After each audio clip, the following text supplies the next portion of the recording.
Good morning class. हम लोग last class में पॉपुलेशन एट्रीब्यूट्स का टॉपिक हम लोगों ने स्टार्ट किया था। उसमें से सबसे पहला वाला जो पॉपुलेशन एट्रीब्यूट था पॉपुलेशन डेंसिटी का, वो कंप्लीट कर लिए थे। ठीक है, सेकंड पॉपुलेशन एट्रीब्यूट से हम लोग स्टार्ट करते हैं जो कि होती है नेटैलिटी या बर्थ रेट। ठीक है, तो नेटैलिटी या बर्थ रेट को हम लोग डिफाइन क्या करेंगे, कैसे करेंगे?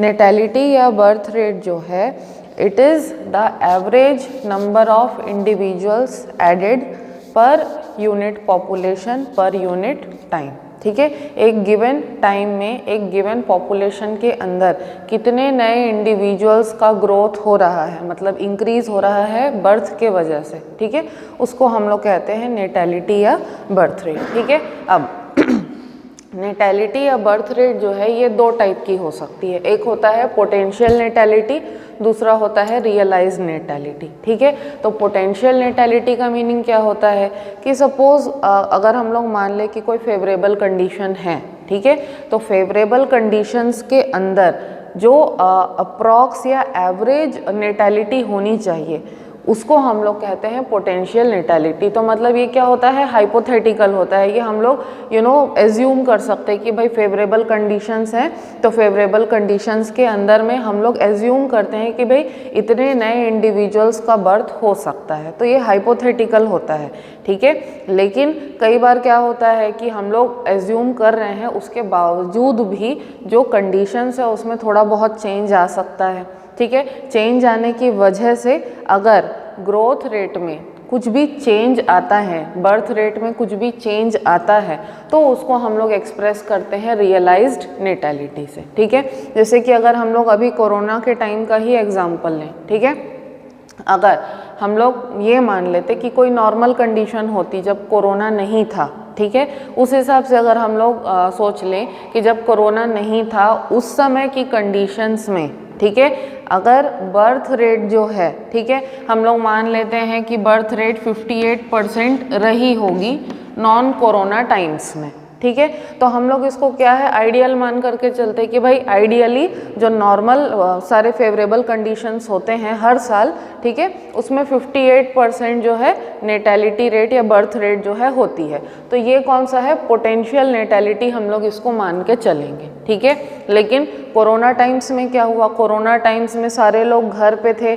ठीक है, घर पे रहने की वजह से they may have reproduced much more than the normal other conditions. ठीक है, नॉर्मल टाइम्स को छोड़ करके अगर हम लोग उसका एक्सेप्शन ले तो इस टाइम पे बर्थ रेट जो है थोड़ा सा इंक्रीज हुआ होगा।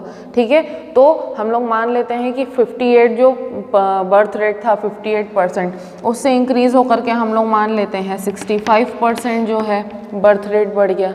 ठीक है, तो ये कौन सा हो जाएगा, ये हो जाएगा आपका रियलाइज्ड बर्थ रेट या रियलाइज्ड नेटैलिटी।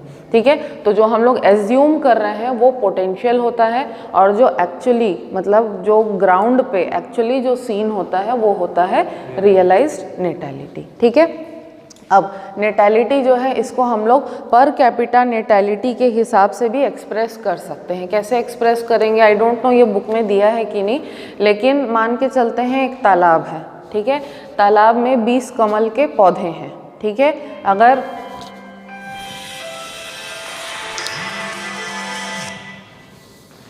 ठीक है, तालाब में मान लेते हैं हम लोग कि 20 कमल के पौधे हैं, और पर यूनिट टाइम में, ठीक है, पर यूनिट टाइम में हम लोग मान लेते हैं कि 20 कमल के पौधों में से 8 नए कमल के पौधे जो हैं और ऐड हुए हैं उसमें, उस तालाब के अंदर। ठीक है, तो पर कैपिटा नेटैलिटी के हिसाब से जो है ये पर कैपिटा नेटैलिटी क्या हो जाएगी, अगर 8 कमल के पौधे जो हैं ये 20 कमल के पौधों में ऐड हो जाते हैं तो पर कैपिटा नेटैलिटी हो जाएगी 0.4%।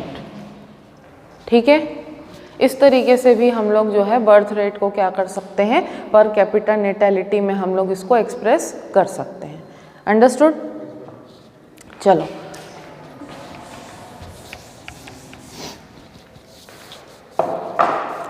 नेक्स्ट हम लोग आते हैं मॉर्टेलिटी पे या फिर डेथ रेट पे। ठीक है, अब मोर्टेलिटी या डेथ रेट क्या होती है, कि पर यूनिट टाइम में, पर यूनिट पॉपुलेशन में कितनी डेथ हुई होगी या कितनी डेथ्स हो सकती हैं, ठीक है।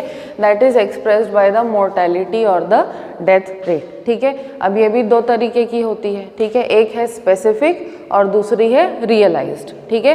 स्पेसिफिक का मीनिंग क्या होता है कि अगर ऑर्गेनिजम्स की या पॉपुलेशन के अंदर जो इंडिविजुअल्स हैं उनकी डेथ अगर नेचुरल रीजंस के वजह से होती है, ठीक है, बूढ़े हो गए हैं ऑर्गेनिजम्स, उनकी डेथ हो गई है, ठीक है, या फिर किसी पर्टिकुलर रीज़न के वजह से उनकी नेचुरल डेथ अगर होती है, मतलब without the exception of diseases, मतलब डिजीजेस के वजह से नहीं हुई है डेथ, लेकिन अगर एकदम नेचुरली एज हो जाने की वजह से अगर किसी ऑर्गेनिज्म की डेथ हुई है, तब उसको हम लोग स्पेसिफिक मोर्टेलिटी से एक्सप्रेस करेंगे, ठीक है। लेकिन रियलाइज्ड मोर्टेलिटी क्या है, बहुत सारे डिफरेंट रीजंस के वजह से, चाहे वो नेचुरल डेथ हो, चाहे बीमारी के वजह से हो, चाहे एक्सीडेंट के वजह से हो, चाहे भूख के वजह से हो, चाहे किसी भी रीज़न के वजह से हो, किसी भी XYZ रीज़न के वजह से अगर किसी ऑर्गेनिज्म की डेथ होती है तो उसको हम लोग एक्सप्रेस करते हैं रियलाइज्ड मोर्टेलिटी से। अंडरस्टूड, ठीक है। अब नेक्स्ट हम लोग आते हैं वाइटल इंडेक्स पे, ठीक है। वाइटल इंडेक्स भी आई डोंट थिंक सो कि बुक में दिया हुआ है, ठीक है। वाइटल इंडेक्स का क्या मीनिंग है, मोर्टेलिटी और नेटैलिटी दोनों का जो रेशियो है उसको जब हम लोग परसेंटेज फॉर्म में एक्सप्रेस करते हैं, that is known as the vital index, ठीक है। बुक में आई थिंक नहीं दिया है तो इसका डेफिनेशन आप लोग लिख लो बुक में या कॉपी में, जिसमें भी। Vital index, it is percentage ratio of vital index, it is percentage ratio of natality, mortality, percentage ratio of natality, mortality in a unit population, in a unit population, in a unit time, in a unit population, in a unit time, ठीक है। इसका formula यहाँ पे दिया है natality upon mortality into 100, तो percentage ratio जो है हम लोग इसमें एक्सप्रेस करते हैं और निकालते हैं, ठीक है। अब नेटैलिटी और मोर्टेलिटी का जब हम लोग रेशियो निकालते हैं, ठीक है, तो इसमें अगर रेशियो या ये जो आंसर है, ठीक है, परसेंटेज आंसर जो है, ठीक है, अगर ये 100% से ज़्यादा आंसर आता है, ठीक है, अगर जो भी वैल्यू है वो 100 से ज़्यादा आ रही है, तब हम लोग ये मानेंगे कि पॉपुलेशन जो है वो ग्रो कर रहा है, पॉपुलेशन इंक्रीज कर रहा है, ठीक है। जब यही परसेंटेज 100 से कम आता है तब हम लोग मानेंगे कि पॉपुलेशन हो रहा है डिक्रीज, ठीक है। और जब ये रेशियो जो है, ये परसेंटेज जो है 100 पे ही स्टैटिक आता है, 100 से ना वैल्यू कम ना ज़्यादा, तो 100 पे आने पे हम लोग ये मानते हैं कि जो नेट ग्रोथ है वो हो रही है, ठीक है। मतलब यहाँ पे पॉपुलेशन क्या है, स्टेबिलाइज हो चुका है और नेट ग्रोथ हो रही है, ठीक है। चलो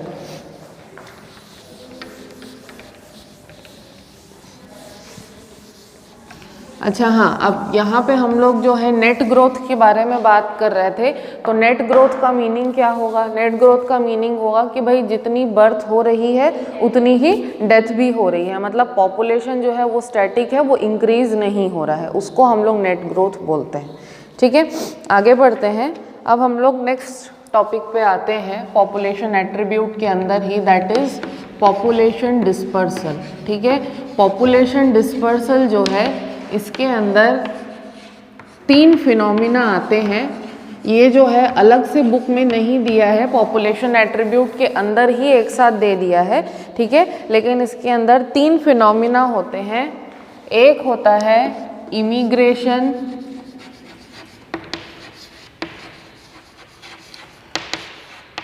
दूसरा होता है एमिग्रेशन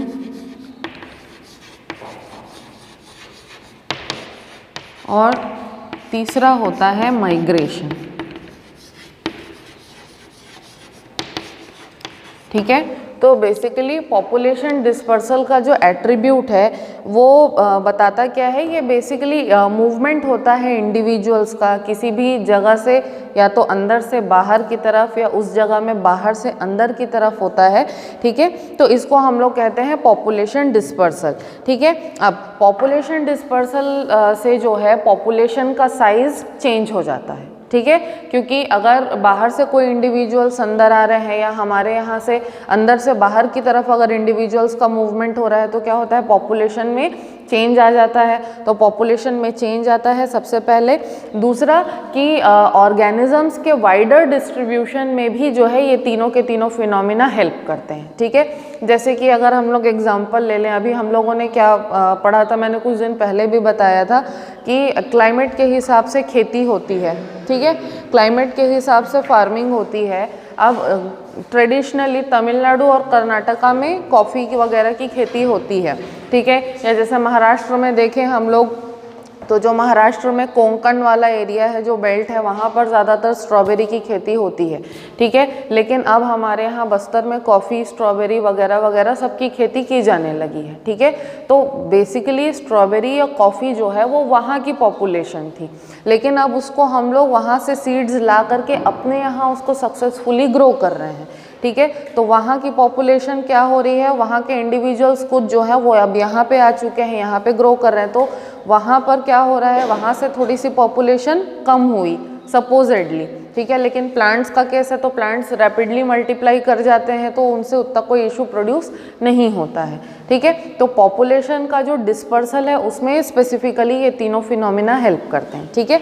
अब तीनों के बारे में अगर हम लोग डिस्कस करें, सबसे पहले माइग्रेशन के बारे में बात करते हैं, क्योंकि माइग्रेशन जो है इसमें पॉपुलेशन के इंडिविजुअल्स का मूवमेंट होता है, लेकिन टेम्पररीली होता है, कुछ समय के लिए होता है, ठीक है। जैसे कि साइबेरियन क्रेन होता है जो कि साइबेरिया में रहता है और ठंड के मौसम से बचने के लिए, रिप्रोड्यूस करने के लिए हमारे यहाँ इंडिया में आता है, कुछ समय रहता है 5-6 महीने, उसके बाद साइबेरियन क्रेन की जो पॉपुलेशन है वो वापस अपने एरिया पर वापस चले जाती है। तो माइग्रेशन जो है इसमें पॉपुलेशन का मूवमेंट होता है, लेकिन कुछ सर्टेन पीरियड ऑफ टाइम के लिए ही होता है, फिर उसके बाद जो इंडिविजुअल्स हैं वो वापस अपने ओरिजिनल एरिया में चले जाते हैं, ठीक है। अब मेन हमारे लिए दो चीज़ें क्या है, इमिग्रेशन और एमिग्रेशन, ठीक है। दोनों में क्या डिफरेंस है। इमिग्रेशन का मीनिंग क्या होता है कि जब बाहर से कोई इंडिविजुअल हमारे यहाँ आकर के परमानेंटली रहने लगे, तब उसको हम लोग कहते हैं इमिग्रेशन, ठीक है। जैसे कि अगर एक ही एग्जांपल से दोनों चीज़ें समझा रही हूँ मैं, इमिग्रेशन और एमिग्रेशन दोनों समझा रही हूँ, ठीक है। अगर कोई इंडिविजुअल, ठीक है, इंडिया से जा कर के अमेरिका में रहने लगा, वहाँ पे उसने ग्रीन कार्ड ले लिया, वहाँ का सिटीजनशिप ले लिया, वहाँ पे परमानेंटली रहने लगा, ठीक है, तब वो क्या कहलाएगा, इमिग्रेशन, ठीक है। मतलब कि मैं अभी अमेरिका में हूँ, मैं नॉर्मली अमेरिका की ही सिटीज़न हूँ, मेरा पैदाइश वगैरह सब कुछ यहीं पे है, लेकिन इंडिया से कोई पर्सन आकर के अगर अमेरिका में रहने लगा तो वो मेरे लिए क्या हो जाएगा, इमिग्रेंट हो जाएगा, ठीक है। वो इमिग्रेट करके, इंडिया से इमिग्रेट करके अमेरिका आया है तो वो इमिग्रेंट हो जाएगा, ठीक है। और एमिग्रेशन कैसा हो जाएगा, हमारे यहाँ से कोई भी हमारा पहचान वाला अगर जॉब के लिए या किसी भी चीज़ के लिए, ठीक है, इंडिया से बाहर अमेरिका रहने के लिए गया है, तो इंडिया वाले के लिए वो क्या हो जाएगा, एमिग्रेशन हो जाएगा, ठीक है। मतलब इंडिया से बाहर जाके अमेरिका रहना वो एमिग्रेशन है, ठीक है, किसके लिए, इंडिया वाले लोग के लिए, ठीक है। और अमेरिका वाले लोग के लिए वही चीज़ क्या हो जाएगी, इमिग्रेशन हो जाएगी, क्योंकि बाहर से उनकी कंट्री में कोई रहने के लिए आया है, वो इमिग्रेशन। मतलब एक ही चीज़ है, बस देखने का तरीका अलग अलग है। इंडिया वाला उसको एमिग्रेशन बोलेगा और अमेरिका वाला उसको इमिग्रेशन बोलेगा। दोनों ही केसेस में क्या होता है, जब हम लोग इमिग्रेशन के बारे में बात किए, ठीक है, मान के चलो अमेरिका से ही कोई हमारे यहाँ रहने के लिए आ गया परमानेंटली, ठीक है, तो अगर इमिग्रेशन होता है, ठीक है, इमिग्रेशन होने से क्या होगा, हमारे यहाँ की पॉपुलेशन जो है वो इंक्रीज़ हो जाएगी, ठीक है, और हमारे यहाँ के जो रिसोर्सेज हैं उनके ऊपर प्रेशर बिल्डअप होगा, क्योंकि जो एक्स्ट्रा पॉपुलेशन हमारे यहाँ ऐड अप हो रही है उसको भी हमको सपोर्ट करना है, ठीक है। और अगर एमिग्रेशन के बारे में हम लोग बात करें तो एमिग्रेशन में क्या होगा, हमारे यहाँ से कोई बाहर रहने के लिए गया है तो हमारे यहाँ की पॉपुलेशन क्या होगी, डिक्रीज़ होगी और हमको ज़्यादा रिसोर्सेज अवेलेबल होंगे। ठीक है, मतलब देखने का नज़रिया अलग अलग है, बाकी चीज़ एक ही है। समझ आया? पक्का? चलो, एंड इसके बाद हम लोग नेक्स्ट पॉपुलेशन एट्रीब्यूट को डिस्कस करते हैं, दैट इज़ पॉपुलेशन ग्रोथ। ठीक है, पॉपुलेशन ग्रोथ का फॉर्मूला जो है तुम लोगों की बुक में दिया हुआ है, तो उसके लिए कोई स्पेसिफिक अलग से हेडिंग नहीं दिया हुआ है। ठीक है, पॉपुलेशन ग्रोथ का जो फॉर्मूला बुक में भी दिया हुआ है, that is NT+1 equals to NT plus B plus I minus D plus E। ठीक है, इस तरीके का फॉर्मूला बुक में दिया हुआ है, टेक्स्ट बुक में। ठीक है, तो ये जो फॉर्मूला है ये किस चीज़ को शो करता है, पॉपुलेशन ग्रोथ को शो करता है, नेट पॉपुलेशन ग्रोथ को शो करता है। तो इसके अंदर अभी तक हम लोगों ने जितने भी पॉपुलेशन के एट्रीब्यूट्स पढ़े हैं, ग्रोथ रेट, बर्थ रेट पढ़ा है, डेथ रेट पढ़ा है हम लोगों ने, वगैरह वगैरह जो भी चीज़ें पढ़ी हैं, इमिग्रेशन, एमिग्रेशन, सारी की सारी चीज़ों का निचोड़ जो है वो इस फॉर्मूले के अंदर है, जो कि ये शो करती है कि हम लोग अगर नेट ग्रोथ के बारे में बात कर रहे हैं किसी भी पॉपुलेशन के, तो वो इस फॉर्मूले के थ्रू हम लोग एक्सप्रेस कर सकते हैं। ठीक है, अब अगर इस चीज़ को, फॉर्मूले को हम लोग एक्सपेंड करें तो सबसे पहले NT+1 क्या है। ठीक है, NT+1 जो है it is the population after a period of time T+1, मतलब टोटल पॉपुलेशन जो है उसको हम लोग n से शो कर रहे हैं।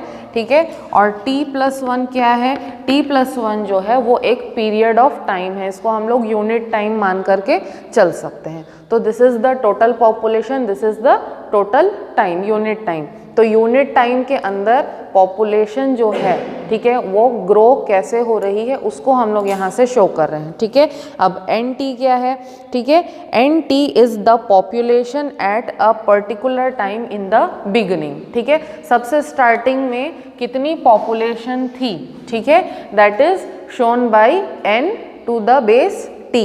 ठीक है, प्लस B क्या है, ठीक है, B is the natality, birth rate को शो करता है B।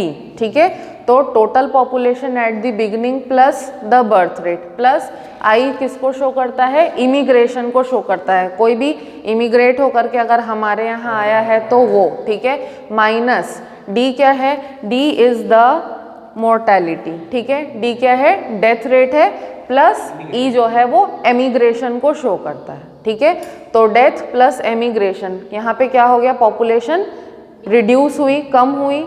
ठीक है, और I जो है ये क्या है आपका, इमिग्रेशन। अगर हम लोग इसी फॉर्मूला को अगर पुट कर लेते हैं, ठीक है, वैल्यू पुट कर लेते हैं इसमें, तो बिगनिंग में अगर हम लोग पॉपुलेशन मान लेते हैं कि 10 था, ठीक है, बर्थ रेट जो है अगर इसको हम लोग 5 मान लिए, इमिग्रेशन अगर कितना मान लिए, 6 मान लिए, चलो ठीक है, डेथ रेट कितना मान लेते, मोर्टेलिटी, ठीक है, और एमिग्रेशन 2 मान लेते, चलो ठीक है।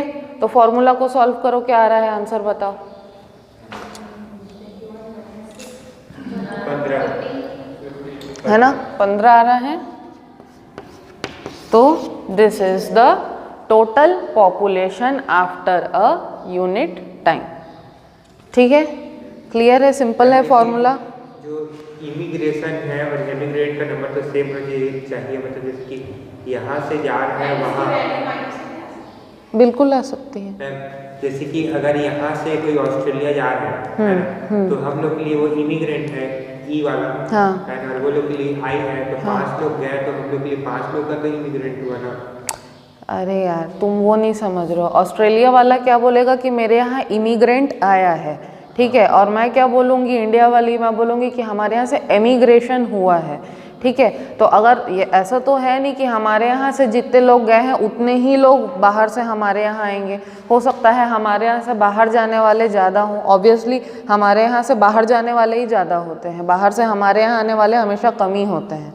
ठीक है, तो वैल्यू जो है हर समय चेंज होते रहती है। ठीक है, क्योंकि ना ये जो है ना, ये जो पॉपुलेशन ग्रोथ का जो फॉर्मूला है ना, इसको हर 6 महीने में अपडेट किया जाता है कि पिछले 6 महीने में कितने लोग हमारे यहाँ से बाहर गए या कितने लोग बाहर से परमानेंटली हमारे यहाँ रहने के लिए आए। ठीक है, अगर वैसे देखोगे तो हम लोग एक बहुत सिंपल सा एग्जांपल ले सकते हैं उस चीज़ से, जैसे कि बॉलीवुड में क्या होता है कि बहुत सारे जो डांसर्स और साइड एक्टर्स जो होते हैं ना, जूनियर एक्टर्स वगैरह होते हैं, उसमें से तुम लोग खुद भी देखते होगे आजकल के सॉन्ग्स में कि मैक्सिमम जो नंबर्स होते हैं that is of the foreigners. ठीक है, स्पेसिफिकली जो गर्ल्स डांसर्स होती हैं, ठीक है, वो ज़्यादातर बाहर से आने वाली होती हैं। ठीक है, जैसे ये नोरा फतेही और ये लोग सब लोग कौन है, लोग तो सब बाहर से आए हुए लोग हैं हमारे यहाँ।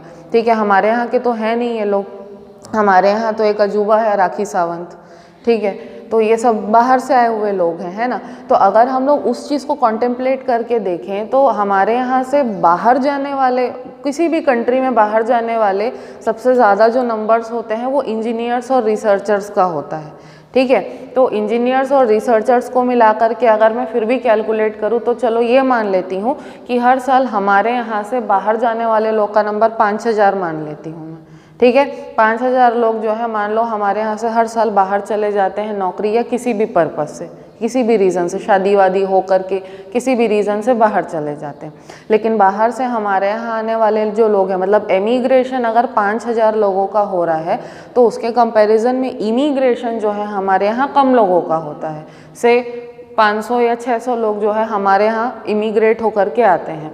तो वो जो नंबर्स है ना वो हमेशा चेंज होते रहते हैं, फ्लक्चुएट होते रहते हैं।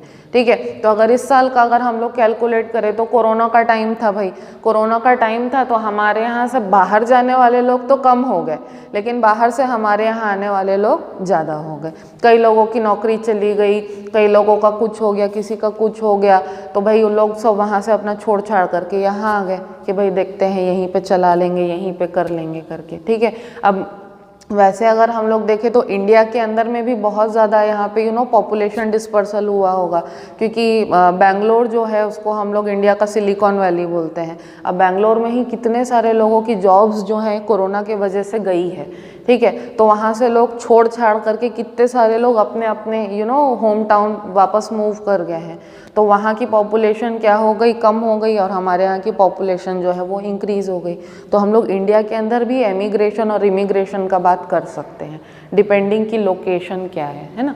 तो फिलहाल ये फॉर्मूला जो है ये पॉपुलेशन ग्रोथ को, नेट पॉपुलेशन ग्रोथ को जो है शो करता है। ठीक है, आगे बढ़ते हैं हम लोग। अब हम लोग आते हैं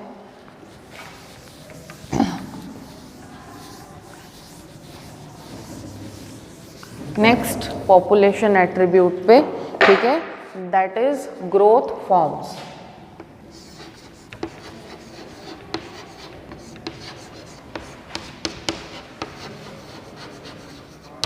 ठीक है, growth forms I don't know अलग से हेडिंग दिया है कि नहीं, मेरे ख्याल ग्रोथ मॉडल या ग्रोथ पैटर्न, उसको ग्रोथ फॉर्म अलग अलग नामों से पुकारा जाता है। ठीक है, ग्रोथ फॉर्म या ग्रोथ पैटर्न या ग्रोथ मॉडल जो होता है वो बेसिकली एक ग्राफिकल रिप्रेजेंटेशन होता है किस चीज़ का, कि किसी भी पॉपुलेशन के अंदर ग्रोथ किस तरीके से हो रही है। ठीक है, ग्रोथ जो है वो भी एक पैटर्न को, एक सिस्टम को फॉलो करती है। ठीक है, तो जब उस पैटर्न का, उस सिस्टम का हम लोग ग्राफिकल रिप्रेजेंटेशन करते हैं तब उसको हम लोग, उसके वजह से हम लोगों को अलग अलग तरीके का पैटर्न जो है वो दिखता है। ठीक है, जिसको हम लोग ग्रोथ मॉडल या ग्रोथ पैटर्न या फिर ग्रोथ फॉर्म बोलते हैं। ठीक है, तो जनरली अगर हम लोग देखें, ठीक है, तो दो तरीके के ग्रोथ फॉर्म्स या दो तरीके के ग्रोथ पैटर्न हमको दिखाई देते हैं। एक होता है जे शेप, ठीक है, और दूसरा होता है एस शेप। ठीक है, दो तरीके के ग्रोथ मॉडल, या इसको हम लोग जब हम लोग बायोटेक्नोलॉजी में पढ़ते थे इसको हम लोग ग्रोथ कर्व बोलते थे। ठीक है, तो दो तरीके के ग्रोथ शेप्स या ग्रोथ कर्व हमको देखने के लिए मिलते हैं। एक होता है जे शेप और दूसरा होता है एस शेप। ठीक है, तो सबसे पहले हम लोग जे शेप को डिस्कस करते हैं। जे शेप जो ग्रोथ पैटर्न या ग्रोथ कर्व होता है इसको हम लोग एक्सपोनेंशियल ग्रोथ फॉर्म भी कहते हैं।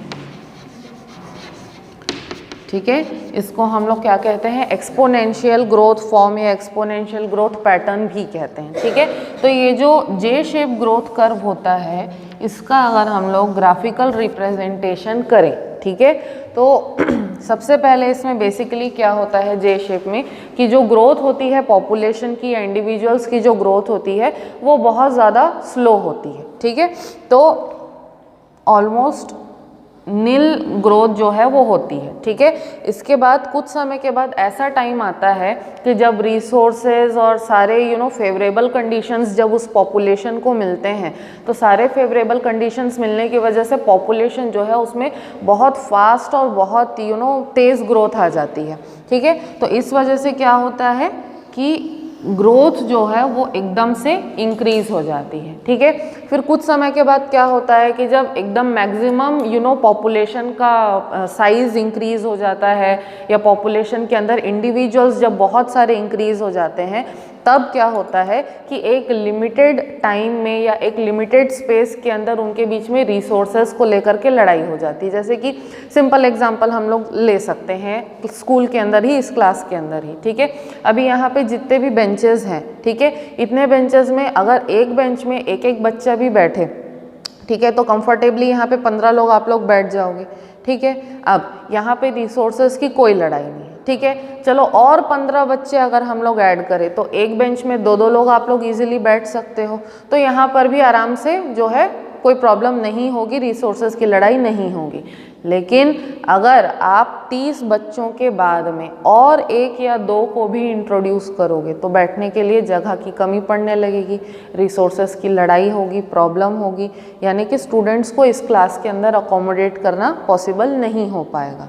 ठीक है, तब हम लोग क्या करेंगे, तब हम लोग फिर कोई दूसरा ऑप्शन खोजने की कोशिश करेंगे। ठीक है, तो यहाँ पर भी ऐसे ही हो रहा है। ठीक है, जब शुरू में 15 स्टूडेंट्स थे कोई प्रॉब्लम नहीं हुई, फिर और 15 स्टूडेंट्स को ऐड कर दिया गया, कोई प्रॉब्लम नहीं हुई, फिर एक ऐसा टाइम आया कि सारे रिसोर्सेज जो हैं वो यूटिलाइज हो गए। उसके बाद में जब और इंडिविजुअल्स ऐड होने लगे, तब क्या हुआ, रिसोर्सेज की लड़ाई होने लगी और तब इंडिविजुअल्स को ऐड कर पाना मुश्किल हो गया। एज अ रिज़ल्ट हम लोग क्या करने लगे, इंडिविजुअल्स को घटाने लगे, हम लोग कम करने लगे। मतलब कि जब स्टूडेंट्स एकदम ज़्यादा इंक्रीज हो जाए तब हम लोग क्या करते हैं, बच्चों को सेक्शंस में डिवाइड कर देते हैं, सेक्शन ए और सेक्शन बी क्रिएट कर देते हैं। सेम सिचुएशन जो है यहाँ पर भी प्रोड्यूस हो रही है। बस यहाँ पे प्रॉब्लम क्या है कि हम लोग सेक्शंस में डिवाइड नहीं कर सकते, इसीलिए इंडिविजुअल्स जो हैं उनकी डेथ होने लगती है। ठीक है, अब इसको एक और एग्जांपल से समझाती हूँ।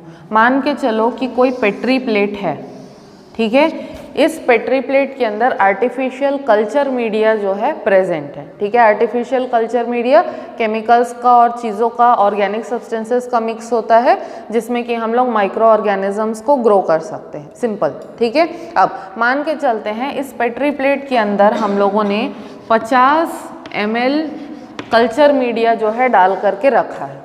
ठीक है, अब इस 50 ml कल्चर मीडिया में जब हम लोगों ने एक बैक्टीरिया जो है इंट्रोड्यूस कर दिया, एक सिंगल बैक्टीरिया हम लोगों ने इंट्रोड्यूस कर दिया।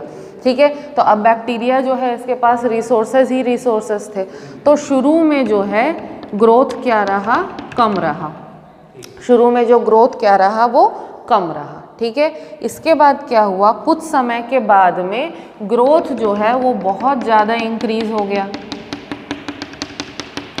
तो यहाँ पे क्या हुआ, एक्सपोनेंशियल ग्रोथ हुआ। ठीक है, अब जितने भी बैक्टीरिया इसके अंदर प्रेजेंट हैं उनके लिए इतने रिसोर्सेज जो है वो पूरे पड़ रहे हैं, काफ़ी है।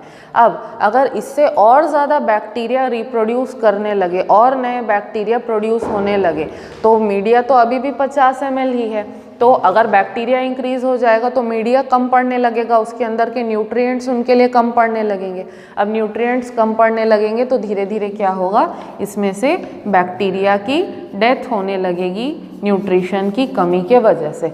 तो उस वजह से क्या होगा, इमीडिएटली बैक्टीरिया की पॉपुलेशन क्या हो जाएगी, डिक्रीज हो जाएगी। ठीक है, तो ये जो आपका ग्रोथ कर्व बनता है या ये जो ग्रोथ पैटर्न बनता है, इसको हम लोग इसके शेप के वजह से जे शेप पैटर्न या जे शेप मॉडल इसको हम लोग कहते हैं। ठीक है, ये जो जे शेप मॉडल होता है इसमें हम लोग 3 फेजेस जो है एक्सप्लेन कर सकते हैं। ठीक है, ये पहला होता है लैग फेज। ठीक है, लैग फेज वो फेज होता है जहाँ पे बहुत ही मिनिमम ग्रोथ होती है, बहुत ही मिनिमम और बहुत ही स्लो ग्रोथ होने वाला जो फेज़ होता है उसको हम लोग लैग फेज़ कहते हैं। उसके बाद ये वाला जो फेज़ जहाँ पे बहुत ज़्यादा ग्रोथ हो रही है, ठीक है, इसको हम लोग एक्सपोनेंशियल फेज़ बोलते हैं। ठीक है, इसको हम लोग क्या कहते हैं? एक्सपोनेंशियल फेज़ कहते हैं, जहाँ पे बहुत रैपिड और बहुत ज़्यादा ग्रोथ होती हो। ठीक है, एक्सपोनेंशियल फेज को अल्टरनेटिवली हम लोग लॉग फेज भी कहते हैं।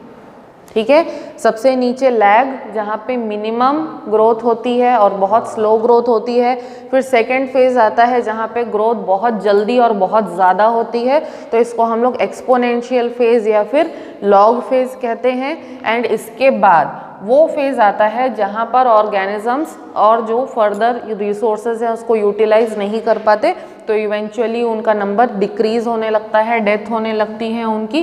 तो ये वाला जो फेज़ है इसको हम लोग डेथ फेज़ या फिर क्रश फेज़ भी कहते हैं। ठीक है, डेथ फेज़ या फिर इसको हम लोग क्रश फेज़ भी कहते हैं। तो इस तरीके से जे शेप या एक्सपोनेंशियल मॉडल जो है ये 3 फेजेस को एक्सप्लेन करता है, लैग फेज, लॉग या एक्सपोनेंशियल फेज, डेथ या फिर क्रश फेज।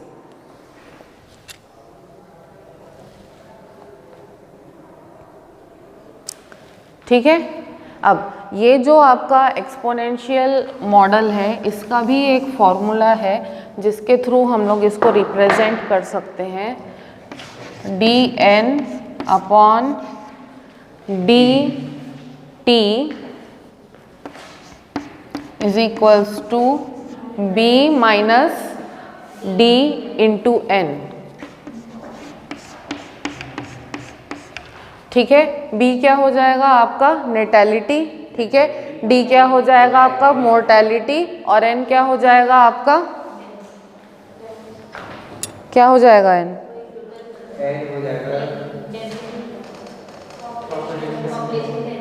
Population density. ठीक है, तो यहाँ पे ये जो फॉर्मूला है इसका जो एट्रीब्यूट्स है इसको लिख दे रही हूँ मैं।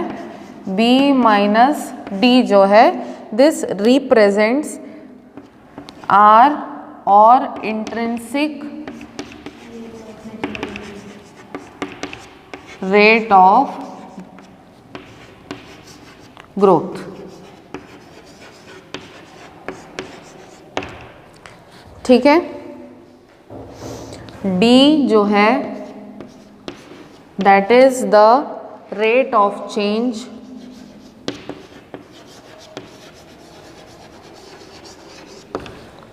ठीक है, n is number of existing individuals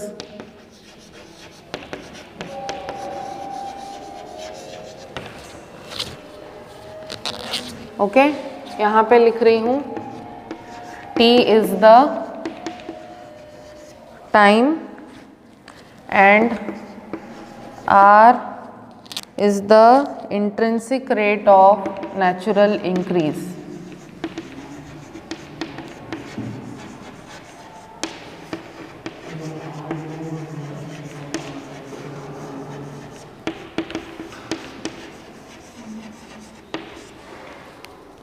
ठीक है, तो this formula this will represent the J और जे शेप और द एक्सपोनेंशियल ग्रोथ मॉडल। ठीक है, समझ में आया ये वाला? पक्का? चलो, अब सेकंड वाला जो है उसको हम लोग जल्दी से कंप्लीट कर लेते हैं।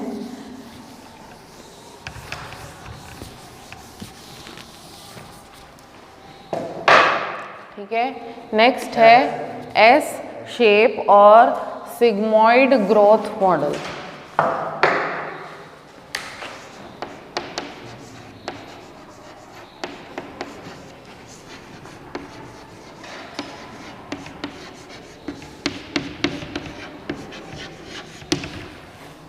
तो एस शेप या जो सिग्मॉइड ग्रोथ मॉडल है, ठीक है, ये भी क्या है, ग्रोथ के पैटर्न को शो करता है, ठीक है। और ये सबसे कॉमन ग्रोथ मॉडल होता है जो कि मोस्टली सभी पॉपुलेशंस में हम लोग जिसको कि ऑब्जर्व कर सकते हैं, ठीक है। तो इसमें भी क्या होते हैं, 3 फेज होते हैं, एक लैग फेज होता है, दूसरा लॉग फेज होता है और तीसरा डेथ फेज होता है, ठीक है। तो ये जो लैग, लॉग या डेथ फेज है, ठीक है, इसमें और जे शेप में फिर क्या डिफरेंस है, ठीक है। इसमें और जे शेप में डिफरेंस ये आता है कि जो लैग और लॉग फेज है वो तो चलो एक जैसा ही होता है, पहले स्लो ग्रोथ होगी फिर एकदम से एक्सपोनेंशियल ग्रोथ होगी, ठीक है। लेकिन जो हम लोग लास्ट में आते हैं ना, डेथ फेज में आते हैं ना, डेथ फेज में आने पर क्या होता है कि जैसे जे शेप में सडनली ऑर्गेनिजम्स की डेथ जो है वो हमको देखने के लिए मिल रही थी जे शेप वाले में, ठीक है। लेकिन एस शेप वाले में क्या होता है, ऑर्गेनिजम्स की डेथ से ज़्यादा क्या होता है कि जो ग्रोथ रेट है वो एकदम से डिक्रीज हो जाती है, ठीक है। मतलब कि नए और मतलब जो पुराने ऑर्गेनिजम्स है उनकी डेथ होने के कंपैरिजन में अगर हम लोग देखें तो कम ऑर्गेनिजम्स की डेथ तो होगी ही होगी, उसके साथ साथ ग्रोथ का जो रेट होगा वो भी एकदम से क्या हो जाएगा, कम हो जाएगा, ठीक है। तो उससे क्या होता है कि इस तरीके का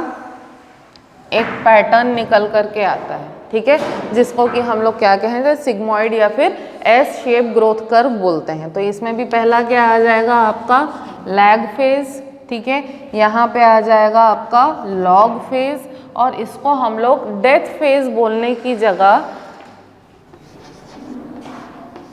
डिसेलेरेशन फेज बोलते हैं। इसको हम लोग डेथ फेज बोलने की जगह हम लोग क्या कहते हैं, डिसेलरेशन फेज बोलते हैं। डिसेलरेशन फेज यानी कि एक ऐसा फेज जहाँ पे ग्रोथ जो है वो एकदम से क्या हो जाए, ग्रोथ रेट जो है वो एकदम से रिड्यूस हो जाए, ठीक है। बाकी सारी चीज़ें जो हैं एज इट इज़ है, यहाँ पे स्लो ग्रोथ होगी लैग फेज में, लॉग फेज में बहुत ज़्यादा फास्ट और एक्सपोनेंशियल ग्रोथ होगी और लास्टली जब हम लोग डिसेलरेशन फेज में आते हैं तो यहाँ पे ग्रोथ रेट जो है एकदम से रिड्यूस हो जाएगी, ठीक है। इसका भी एक फॉर्मूला है,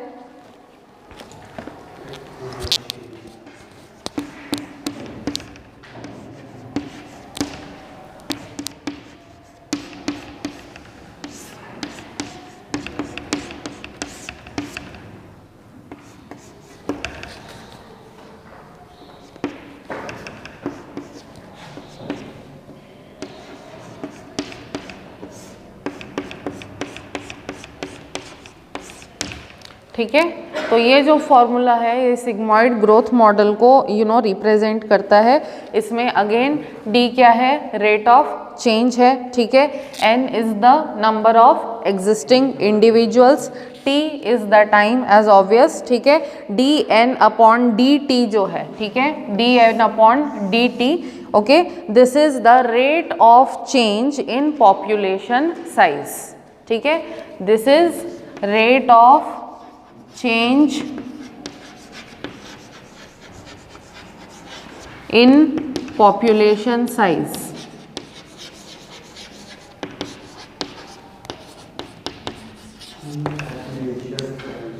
ठीक है।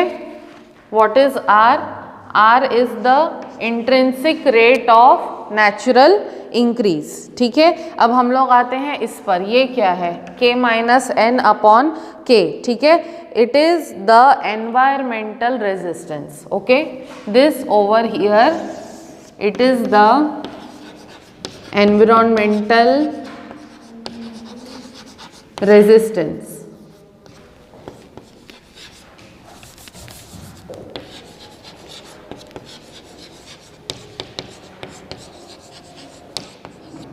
This is environmental resistance, rest is the same, ठीक है।